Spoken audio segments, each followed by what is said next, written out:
శ్రీ గురుభ్యో నమః. అందరికీ నమస్కారము.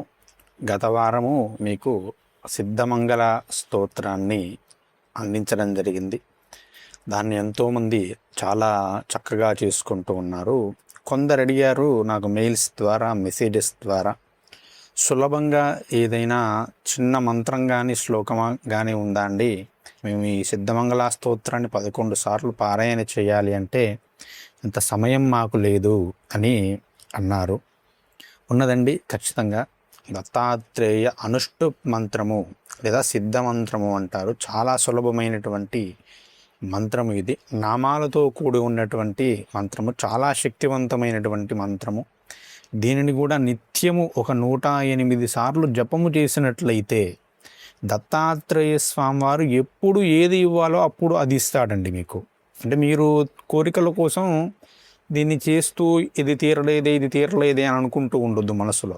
మనం జపం చేస్తూ ఉండాలి శ్రద్ధగా 108 సార్లు మనసులో దత్తుణ్ణి ధ్యానిస్తూ ఈ మంత్రాన్ని జపిస్తూ వెళ్తే నీకు ఎప్పుడు ఏది కావాలో అప్పుడు అది ఇస్తాడు. ఖచ్చితంగా వచ్చేలా చేస్తాడు. నీ పనులు కావట్లేదు అయ్యేలా చేస్తాడు. ఆగిపోతున్నాయి నువ్వు మంత్రం చేసినా కూడా అంటే అది ఆగిపోతేనే నీకు మంచిదేమో అని నువ్వు భావించాలి. అలాంటి భావన నీలో ఉండాలి. మనకి దత్తాత్రేయ చరిత్రలో కూడా, శ్రీగురు చరిత్రలో కూడా పర్వతేశుడు అనేటువంటి వ్యవసాయదారునికి 2 నెలల ముందే పక్వానికి రానటువంటి పంటని కోసివేయమని చెప్తాడు. అతడు ఆ విధంగానే చేస్తాడు. గురువు చెప్పినటువంటి వాక్యమే నాకు ఈశ్వర వాక్యమును శిరోధార్యంగా భావించి చేస్తాడు. దానివల్ల అతడికి ఏమైంది, 2 నెలల తర్వాత అందరికంటే ఎక్కువ లాభాన్ని పొందినాడు కదా.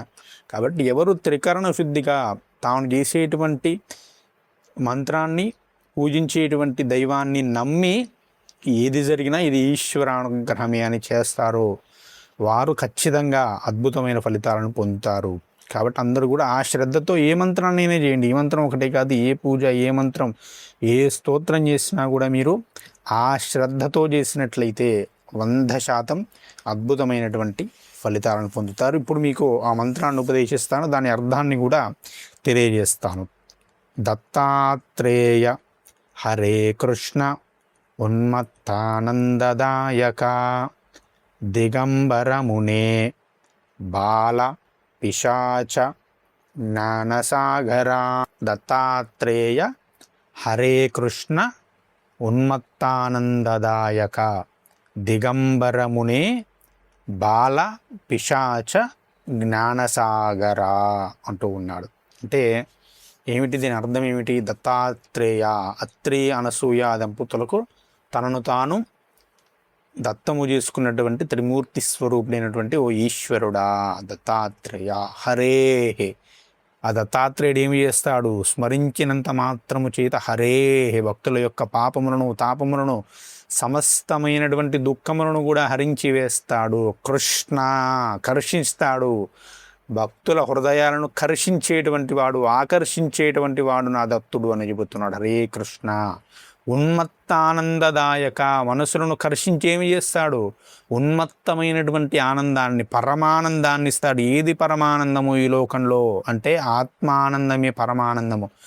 ఆత్మానందాన్ని మించినటువంటి పరమానందం ఇంకొకటి ఏదీ లేదు. కాబట్టి అట్లాంటి సర్వోన్నతమైనటువంటి ఉన్మత్తానందాన్ని దాయక ఇచ్చేటువంటి వాడు దత్తాత్రేయుడు.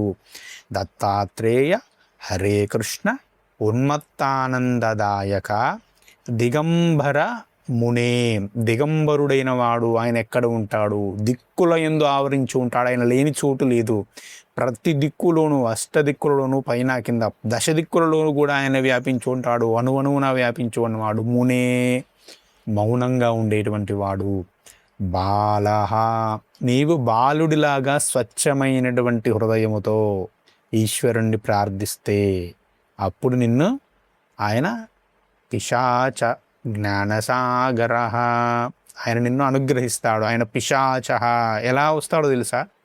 ఒక ఉన్మత్తుడిలాగా. అంటే నిజానికి దత్తాత్రేయ స్వామి వారు మనల్ని అనేక విధాలుగా పరీక్షిస్తాడు అని మనకు దత్తాత్రేయ చరిత్ర, మనకు శ్రీపాద శ్రీవల్లభ చరిత్ర వంటి గ్రంథాల ద్వారా తెలుస్తుంది. ఆయన భక్తులను అంత తొందరగా ఏమీ ఇవ్వడండి.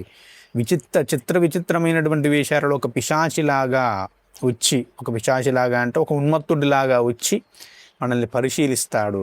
కాబట్టి ఆ పిశాచ, ఆ విధంగా నువ్వు బాలుడిలాగా త్రికరణ శుద్ధిగా అందరిలోనూ ఆయన్ని చూస్తే అప్పుడు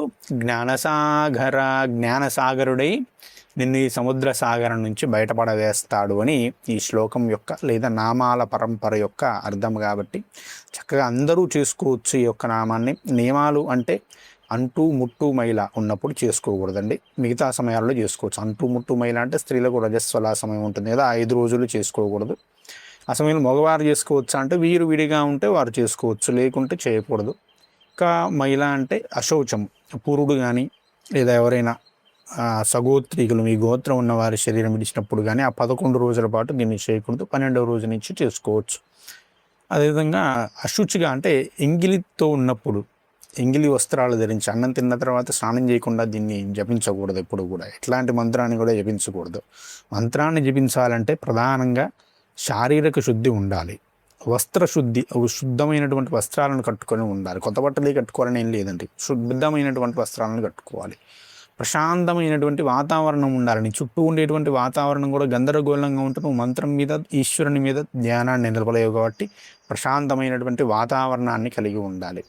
సమతలమైనటువంటి ప్రదేశంలో కూర్చోవాలి. కూర్చునేటువంటి ప్రదేశము మన ఆసనానికి తగ్గట్టుగా ఉండాలి. ఊరికి కదులుతూ ముందుకు వెళ్తూ వెనక్కు వెళ్తూ ఇలా ఉంటే మంత్రం మీద ఏమి శ్రద్ధ కుదరదు కదా. ఆ మంత్రం మీద శ్రద్ధ పెట్టే విధంగా ఆ వాతావరణము, ఆ శరీరము, ఆ మనస్సు, ఆ బుద్ధి ఇవన్నీ ఉంటే చక్కగా చేసుకోవచ్చు. ఇది ప్రధానమైనటువంటి నియమాలు. కాబట్టి అందరూ కూడా ఆ విధంగా ఆచరించి ప్రతి ఒక్కరూ కూడా చేయవచ్చండి. స్త్రీ, పురుషులు, పిల్లలు, పెద్దలు అందరూ చేయగలిగేటువంటి ఒక మంత్రపూతమైనటువంటి నామాలతో కూడిన శ్లోకము అని చెప్పవచ్చండి. కాబట్టి అందరూ చేసుకొని ధరించండి. జై గురుదత్త. మరొక చక్కటి వీడియోతో మళ్ళీ కలుసుకుందాం. స్వస్తి.